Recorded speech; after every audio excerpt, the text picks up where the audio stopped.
اور اپنی حکمت کاملہ سے انسان کی تمام ضروریات کا مربوط انتظام فرمایا ہے۔ انسان کو دنیا میں جن اشیاء کی ضرورت پڑتی ہے رب ذوالجلال نے ان تمام اشیاء کا بدرد اتم سلسلہ چلایا ہے۔ جو کچھ بھی انسان کو دنیا میں نصیب ہوتا ہے اس کو شریعت کی اصطلاح میں رزق کہتے ہیں۔ انسان کو زندہ رہنے کے لیے کھانا چاہیے، یہ رزق ہے۔ پانی چاہیے، یہ رزق ہے۔ آکسیجن چاہیے، یہ بھی رزق ہے۔ سر چھپانے کے لیے مکان چاہیے، یہ بھی رزق ہے۔ تن ڈھانپنے کے لیے کپڑا چاہیے، یہ بھی رزق ہے۔ حق اور باطل کو پہچاننے کے لیے عقل چاہیے، علم چاہیے، یہ بھی رزق میں شمار ہوتا ہے۔ اور پروردگار ذوالجلال نے بڑے واضح اور کھلے کھلے انداز میں یہ بات ارشاد فرمائی ہے کہ جو بھی روح روئی زمین کے اوپر پھرتا ہے ان تمام بھی روح کا رزق رب ذوالجلال نے اپنے ذمہ لیا ہوا ہے۔ وَمَا مِن دَابَّةٍ إِلَّا عَلَى اللَّهِ رِزْقُهَا، رزق تو رب ذوالجلال نے دینا ہے اور رب ذوالجلال نے یہ کام اپنے ذمہ لیا ہے۔ تاہم ہم دنیا میں دیکھتے ہیں کہ اس رزق کے حوالے سے افراط اور تفریط کا راستہ لوگوں نے اختیار کر رکھا ہے۔ ایک طرف تو یہ دیکھا جاتا ہے کہ بہت سارے لوگوں نے اس رزق کے حصول کو زندگی کا مقصد بنایا ہوا ہے۔ ان کو اور کچھ بھی نظر نہیں آتا، صرف اور صرف رزق کی خاطر بھاگ دوڑ کرنا، اپنی ضروریات کی تکمیل کے لیے دن رات ایک کر چکے ہیں۔ یہ ہے افراط والا معاملہ۔ وہ اس بات سے بہت ڈرتے رہتے ہیں کہ اگر ہم نے ہاتھ ہلانے چھوڑ دیے شاید ہم بھوکے مر جائیں گے، ہم نے اگر یہ سلسلہ ترک کر لیا تو ہمیں کچھ ملے گا نہیں۔ انہوں نے رزق کمانے کو زندگی کا مقصد بنایا ہوا ہے، بلکہ بعض لوگ بیچارے تو ایسے ہیں کہ اپنے رزق کے لیے تو فکر مند ہوتے ہی ہیں، پوری انسانیت کی رزق کے لیے فکر مند ہوتے ہیں۔ وہ بیچارے پریشان ہوتے ہیں کہ اگر آبادی بڑھ گئی پتہ نہیں پھر کیا بنے گا، لوگ بھوکے مر جائیں گے، آبادی کم کرو، بچے دو ہی اچھے، چھوٹا خاندان خوشحال پاکستان۔ یہ جو نعرہ لگایا جاتا ہے یہ بیچارے اپنے رزق کے لیے فکر مند نہیں ہوتے، یہ انسانیت کی رزق کے لیے فکر مند ہوتے ہیں۔ تو لہٰذا وہ یہ کوشش کرتے ہیں کہ آبادی کو کم سے کم کر دیا جائے تاکہ رزق کم نہ ہو جائے، جبکہ پروردگار ذوالجلال نے قرآن عظیم الشان میں فرمایا ہے وَإِن مِّن شَيْءٍ إِلَّا عِندَنَا خَزَائِنُهُ، ہر چیز کے خزانے یہ ہمارے پاس ہیں۔ وَمَا نُنَزِّلُهُ إِلَّا بِقَدَرٍ مَعْلُومٍ، اور ہم ان تمام چیزوں کو معلوم اندازے سے اتارتے ہیں، جتنی ضرورت ہوتی ہے اتنا ہی ہم اتارتے ہیں۔ ایک وقت تھا، یہ 70 کی بات ہے، کہ حکومت والے نعرہ لگایا کرتے تھے کہ جلدی کرو، آبادی کم کرو، اگر آبادی پہ کنٹرول ہم نے حاصل نہیں کیا تو 80 تک یہ ملک قحط کا شکار ہو جائے گا۔ سن 80 کے بعد لوگوں نے دیکھا کہ آبادی تو بڑھ گئی لیکن رزق میں کمی نہیں آئی، پھر نعرہ لگایا گیا کہ 1990 تک آبادی کنٹرول کرو ورنہ لوگ ایک دوسرے کو بھوکے کھا جائیں گے۔ 1990 بھی آ گیا، پھر بھی آبادی تو کم نہ ہوئی، البتہ رزق میں پروردگار نے اضافہ کر لیا۔ یہ لوگ یہ بات بھول جاتے ہیں کہ رزق کے خزانے اللہ کے پاس ہیں۔ وہ یہ سمجھتے ہیں کہ شاید یہ خزانے ہمارے پاس ہیں، ان کو اپنے خزانے تو نظر آتے ہیں، رب ذوالجلال کے غیبی خزانوں کے بارے میں ان کو کچھ یقین نہیں ہوتا، لہذا پھر یہ پریشان ہو جاتے ہیں۔ وہ یہ بات بھول جاتے ہیں کہ بچہ جب پیدا ہوتا ہے تو کھانے والا منہ ایک ہوتا ہے، کمانے والے ہاتھ دو ہوتے ہیں۔ اور یہ دیکھا گیا ہے کہ جس گھر میں افراد کم ہوتے ہیں، کمانے والے کم ہوتے ہیں، لہذا آمدن کم ہوتی ہے۔ جس گھر میں افراد زیادہ ہوتے ہیں، کمانے والے زیادہ ہوتے ہیں، آمدن بھی زیادہ ہوتی ہے۔ تو ایک طرف تو وہ لوگ ہیں جنہوں نے رزق کا حصول رزق کی خاطر بھاگ دوڑ کرنا زندگی کا مقصد بنایا ہوا ہے، لہذا نماز کا وقت ہو جائے دکان بند نہیں کر سکتے۔ وجہ کیا ہے؟ کہتے ہیں کہ کیا کروں، میرے روزی کا مسئلہ ہے۔ رمضان شریف کے مہینے میں روزے نہیں رکھتے، کیوں نہیں رکھتے؟ کیا کروں، ویسے مجھے کام کرنا پڑتا ہے، تو پھر روزہ رکھنا، جب میں روزہ رکھ لیتا ہوں تو کام میں دشواری پیش آتی ہے۔ انہوں نے یہ سلسلہ اختیار کیا ہوا ہے۔ دوسری طرف کچھ لوگ وہ ہیں جو یہ کہتے ہیں کہ بالکل دنیا کو ترک کر دیا جائے۔ اگر کوئی بندہ دنیا کی خاطر کوشش کرتا ہے تو وہ کبھی بھی واصل باللہ نہیں ہو سکتا۔ جو بندہ اللہ تعالیٰ سے واصل ہونا چاہتا ہے تو اس کو بازاروں کو اور آبادیوں کو چھوڑ چھاڑ کے جنگل میں، غاروں میں، پہاڑوں میں پناہ لینی پڑے گی۔ یہ لوگ تفریح کا شکار ہیں۔ شریعت مطہرہ نے اپنے پیروکاروں کو اعتدال والا راستہ دکھایا ہے۔ شریعت کی تعلیمات یہ ہیں کہ ایک طرف تو بندہ رزق کی خاطر کوشش کرے اور دوسری طرف بندہ رزق کو مقصود نہ بنائے۔ حضور علیہ الصلوۃ والسلام نے فرمایا کہ طلب کسب الحلال فریضۃ بعد الفریضہ، حلال کمائی تلاش کرنا یہ دوسرے فرائض کے بعد فرض ہے۔ یعنی ایک تو نماز فرض ہے، روزی کمانا فرض ہے، روزہ فرض ہے، روزی کمانا فرض ہے، لیکن روزی کمانا یہ نماز، روزہ اور حج کے بعد فرض ہے۔ فریضۃ بعد الفریضہ، یعنی اصل فرائض تو یہ ہے، جب ان فرائض سے بندہ فارغ ہو جائے پھر بندہ دوسری طرف کوشش کرتا رہے۔ شریعت مطہرہ نے ہمیشہ کے لیے ان لوگوں کی حوصلہ افزائی کی ہے جو کوشش کر کے کماتے ہیں، خود بھی کھاتے ہیں، دوسروں کو کھلاتے رہتے ہیں، اور ہمیشہ کے لیے اس بندے کی حوصلہ شکنی کی ہے جو خود تو کوشش نہیں کرتا، دوسروں کی کمائی کے اوپر نگاہ رکھتا ہے کہ وہ کمائیں گے اور میں کھاؤں گا۔ کتابوں کے اندر ایک واقعہ لکھا ہوا ہے کہ اللہ کا ایک نیک آدمی رزق کی تلاش میں اپنے شہر سے دوسرے شہر کی طرف چل پڑا۔ ایک جنگل سے گزرنا تھا، جنگل میں ایک درخت کے سائل میں اس کو ایک کوا نظر آیا۔ جب یہ قریب گیا تو وہ کوا اڑ نہیں سکتا تھا، یہ سمجھ گیا کہ اس کے دونوں پر ٹوٹ گئے ہیں یا بیکار ہو چکے ہیں، اور قریب گیا تو دیکھا وہ کوا چل بھی نہیں سکتا، سمجھ گیا کہ دونوں ٹانگیں مفلوج ہو چکی ہیں۔ سوچ رہا تھا کہ یہ کوا جو اڑنے سے معذور ہے، چلنے پھرنے سے معذور ہے، جس کبے کو رزق کہاں سے ملتا ہے اور یہ کیسے زندہ ہے؟ سوچا کہ میں دیکھتا ہوں کہ اس کو رزق کہاں سے ملتا ہے۔ ایک دوسرے درخت کے نیچے آرام سے بیٹھ گئے، انتظار کر رہے ہیں کہ کبے کو رزق کہاں سے آتا ہے۔ تھوڑی دیر بعد کیا دیکھا کہ دور سے ایک شکاری پرندہ جس نے اپنے پنجوں میں شکار پکڑا ہوا ہے وہ آتا ہے اور اس کبے کے قریب بیٹھ کے شکار میں سے کھانا شروع کر دیتا ہے۔ جتنا کھاتا ہے وہ تو کھا لیتا ہے، باقی بچ جاتا ہے۔ وہ کوا گھسٹ گھسٹ کے اس شکار کے بچے ہوئے گوشت کے پاس پہنچ جاتا ہے، اس میں سے کھا لیتا ہے، قریب نہر ہوتی ہے وہاں پہ گھسٹ جاتا ہے اور وہاں سے پانی پی لیتا ہے، پھر واپس گھسٹ درخت کے نیچے پہنچ جاتا ہے۔ یہ اللہ والے سوچتے ہیں کہ دیکھیں اس مفلوج اور بیکار اور معذور کبے کو رب ذوالجلال یہیں بیٹھے بیٹھے رزق دیتا ہے، مجھے کیا ضرورت ہے کہ میں رزق کی خاطر سفر کی مشقتیں برداشت کروں اور پسینہ بہاؤں، تو لہٰذا میں یہیں بیٹھتا ہوں، مجھے اللہ تعالیٰ رزق دے گا جس طرح کہ اس کبے کو اللہ نے رزق دیا۔ اور اسی درخت کے نیچے بیٹھ گیا، مجھے رزق ملے گا، لیکن رزق نہیں آیا۔ پورا دن گزر گیا، اگلے دن انتظار کرتا رہا، رزق آئے گا، رزق نہیں آیا۔ اب جب بھوک لگی طبیعت میں نقاہت پیدا ہو گئی، پریشان کہ مجھے رزق کیوں نہیں ملتا۔ جب وہ نیند کا غلبہ ہو گیا، وہ سو گیا،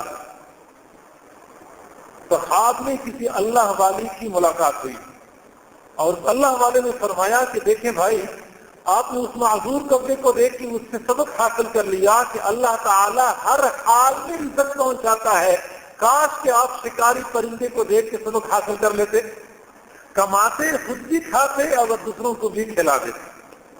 تو شریعت مطہرہ ہمیشہ کے لیے اپنے پیروکاروں کی حوصلہ افزائی کرتی ہے جو خود کھاتے ہیں، کماتے ہیں، خود بھی کھاتے ہیں، دوسروں کو بھی کھلاتے ہیں. حضور علیہ الصلوۃ والسلام نے فرمایا جو بندہ اس نیت سے کمانے کی کوشش کرتا ہے کہ خود کمائے پھر خود بھی کھائے، اپنے عزیز و اقارب کو بھی کھلائے، قیامت کے دن اس حال میں اٹھے گا کہ اس کا چہرہ چوتھی رات کے چاند کی طرح چمک رہا ہوگا. اور اسی طرح حضور علیہ الصلوۃ والسلام نے جگہ تشریف فرما تھے. صبح سویرے کا وقت تھا. ایک نوجوان خوبصورت قد کاٹ والا، خوبصورت جوانی، گھر سے نکلا اور تیز تیز چلنا شروع کر دیا. صحابہ کرام دیکھ رہے تھے. دور آگے جا کے دکان تھی، دکان کا تالا کھولا، دروازہ کھولا اور اندر چلا گیا. ایک صحابی نے کہا اللہ کے نبی کیا اچھی بات ہوتی، یہ جوان اسی طرح اللہ کے راستے میں صبح صبح نکل پڑتا اور یہ جوانی اور یہ صحت یہ اللہ کے راستے میں صرف کر لیتا. تو حضور علیہ الصلوۃ والسلام نے فرمایا ایسی بات نہ کرو، اگر یہ اس لیے کما رہا ہے کہ خود کھائے اور بیوی بچوں کا حق ادا کر لے تو یہ بھی اللہ کے راستے میں شمار ہوگا.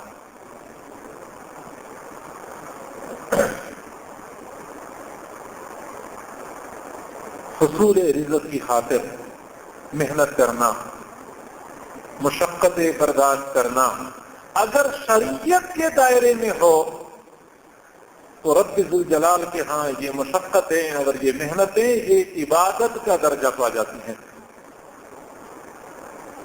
تو ایک طرف تو کچھ لوگوں نے رزق کے حصول کو زندگی کا مقصد بنایا ہوا ہے.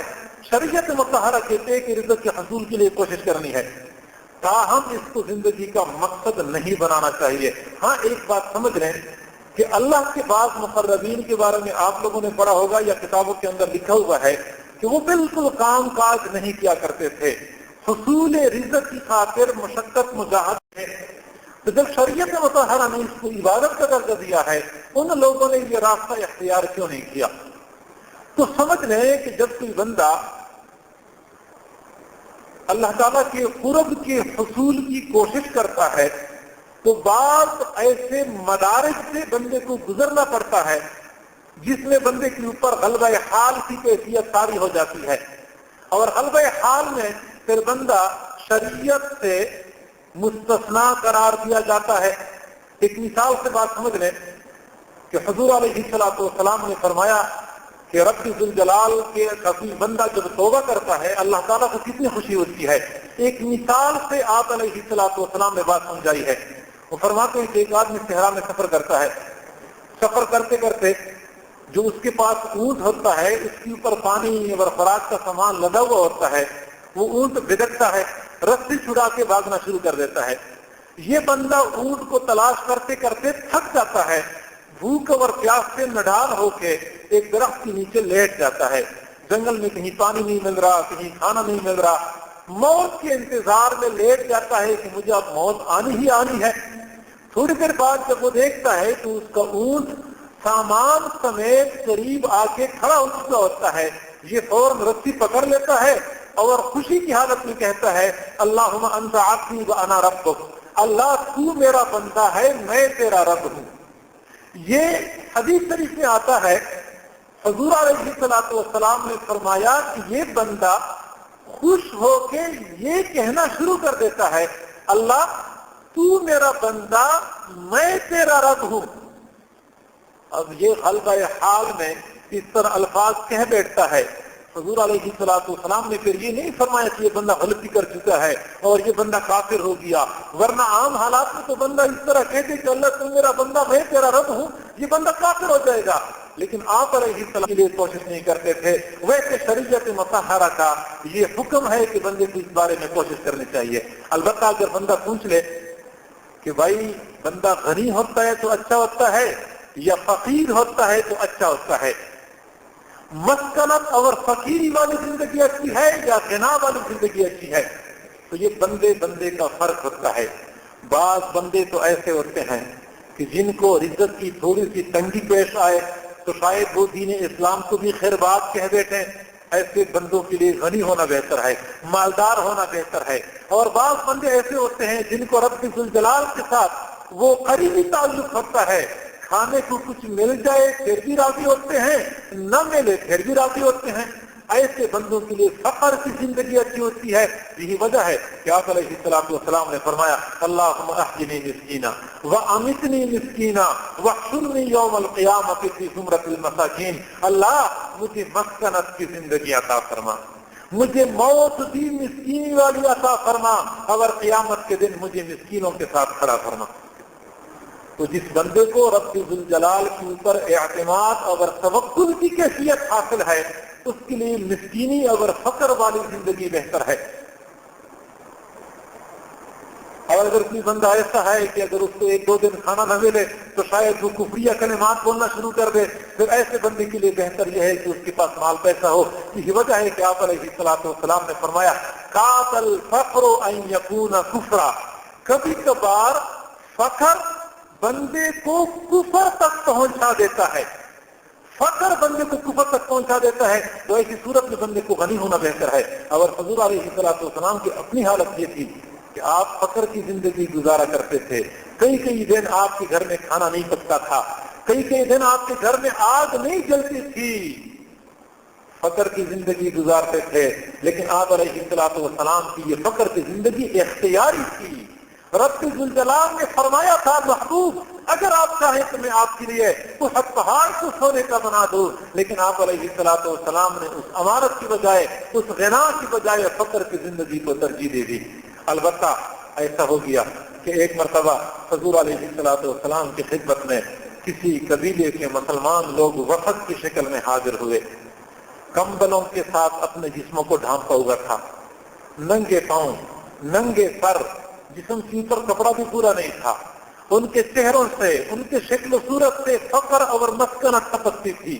بخاری شریف کی روایت ہے، حضرت جابر بن عبداللہ رضی اللہ تعالیٰ عنہ فرماتے ہیں کہ جب حضور علیہ الصلوۃ والسلام نے وفد والوں کو دیکھا فتمعر وجہ رسول اللہ صلی اللہ علیہ وسلم، حضور علیہ الصلوۃ والسلام کا چہرہ انور اداس ہو گیا۔ اپنی امت کو دیکھا، امتیوں کو دیکھا، جسم پہ کپڑا بھی پورا نہیں ہے، پیٹ بھرنے کو کھانا نہیں ہے، پاؤں میں پہننے کے لیے جوتے نہیں ہے، چہرہ انور اداس ہو گیا۔ سیدھے گھر تشریف لے گئے، گھر میں دائیں بائیں کچھ تلاش کیا، کچھ نہیں ملا۔ حضرت بلال کو حکم دیا بلال اعلان کر دو لوگ مسجد میں جمع ہو جائیں۔ حضرت بلال نے اونچی آواز سے اعلان کر دیا او لوگوں حضور نے بلایا ہے مسجد میں جمع ہو جاؤ۔ صحابہ کرام بھاگتے ہوئے مسجد میں آ گئے۔ مسجد میں جب جمع ہو گئے تو آپ علیہ الصلوۃ والسلام نے صحابہ کرام کو متوجہ کر لیا، صدقے کی طرف متوجہ کر لیا، ان مسافروں کی خدمت کی طرف متوجہ کر لیا۔ اور تھوڑی دیر بعد جب مسجد نبی کے اندر دیکھا کہ کھانے غلے کا ڈھیر لگا ہوا ہے، دوسری طرف کپڑوں کا ڈھیر لگا ہوا ہے، حضرت جابر بن عبداللہ وہی راوی ہیں، وہ کہتے ہیں فرأیت وجہ النبی صلی اللہ علیہ وسلم یتحلل کأنہ مذہبۃ، میں نے حضور علیہ الصلوۃ والسلام کے چہرے کو چمکتا ہوا دیکھا جیسا کہ اس کے اوپر سونا چڑھا دیا گیا ہو۔ خوشی سے چمک رہے تھے کہ غریبوں کے لیے کھانے پینے کا انتظام ہو گیا، تن ڈھانپنے کے لیے کپڑے کا انتظام ہو گیا۔ تو معاشی خوشحالی شریعت کے نگاہ میں کوئی بری چیز نہیں ہے۔ قرآن کی تعلیمات تو یہ ہیں ربنا آتنا فی الدنیا حسنۃ وفی الآخرۃ حسنۃ، اللہ ہمیں دنیا میں بھلائیاں عطا کر دے، آخرت میں بھی بھلائیاں عطا کر دے۔ تو جو لوگ یہ کہتے ہیں کہ مال پیسہ دنیا داری رب ذوالجلال کے وصل میں رکاوٹ ہے، ان لوگوں کا نقطہ نظر قطعاً صحیح نہیں ہے۔ رب ذوالجلال سے واصل ہونے کا راستہ جنگلوں، پہاڑوں اور غاروں سے ہو کے نہیں جاتا، بلکہ انہی گلی کوچوں اور بازاروں سے ہو کے جاتا ہے۔ ہاں یہ بات صحیح ہے کہ بندہ کوشش کرتا رہے، بھاگ دوڑ کرتا رہے، تاہم اپنی محنت کے اوپر بندے کو بھروسہ نہیں ہونا چاہیے، بلکہ رب ذوالجلال کی ذات کے بندے کو بھروسہ ہونا چاہیے کہ رزق مجھے اللہ نے دینا ہے، کوشش میں نے خود کرنی ہے، کوشش بندے نے کرنی ہوتی ہے، رزق اللہ نے دینا ہوتا ہے۔ عراق میں ایک بہت مشہور ڈاکو گزرا ہے، کرد قبیلے کا تھا، اور کردی کے لفظ سے مشہور تھا، لوگوں کے درمیان کی کردی مشہور ڈاکو ہے۔ وہ ڈاکو ایک مرتبہ اپنے ساتھیوں کے ساتھ ڈاکہ ڈالنے کے لیے گیا، ایک جگہ پہ راستے کے قریب پڑاؤ ڈالا کہ قافلہ آئے گا تو ہم لوٹیں گے۔ اسی راستے کے قریب کھجوروں کی 3 درخت تھے۔ اس نے دیکھا کہ 2 درختوں کے اوپر زبردست پھل لگا ہوا ہے اور ایک درخت پھلوں سے بالکل خالی ہے۔ وہ دیکھتا ہے کہ ایک چڑیا آتی ہے اور وہ اس درخت کی طرف اس کے اوپر چڑھ جاتی ہے جس پہ پھل لگے ہوئے ہیں، وہاں سے تازہ کھجور